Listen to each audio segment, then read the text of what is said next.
Hello. In this week's micro lecture, I want to talk about capital punishment.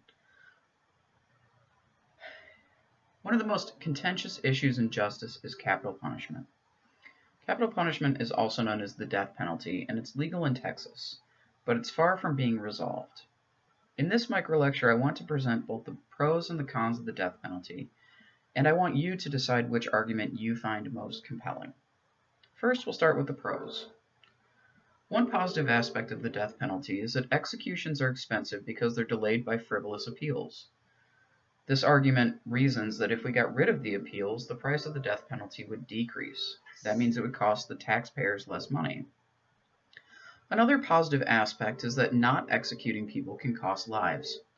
Convicts can escape and kill, and they kill while in prison. No executed person has ever committed murder again.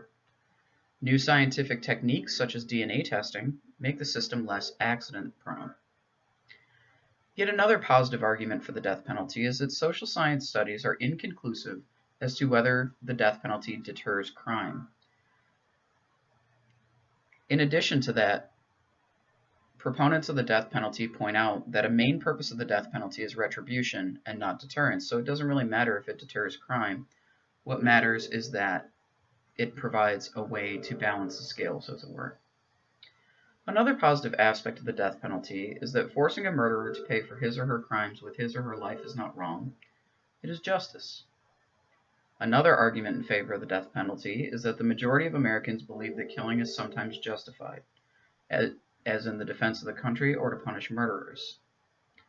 Finally, proponents of the death penalty argue that statistical studies show that the death penalty is racially equitable. It seems as though there's quite a few reasons why people may be in favor of the death penalty, but there are also good reasons why people are against it. One argument against the death penalty is that it costs more than $2 million to execute a criminal, about 3 times the cost of imprisoning someone for 40 years. Another argument against the death penalty is that no matter how careful the judicial system is, some innocent people are bound to be executed.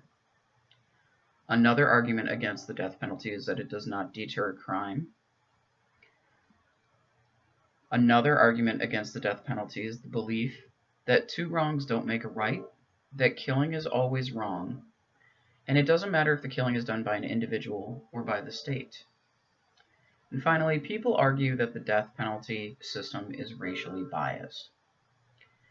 As you read through this week's materials, keep in mind this discussions of both sides of capital punishment. Nearly every issue you read about in this chapter also has a pro and con side, with people strongly on each side. It becomes much harder to be steadfast in your beliefs when you can understand both sides of an issue and understand what the other side is saying. Keep up the good work and email me with any questions, and I'll see you again next week.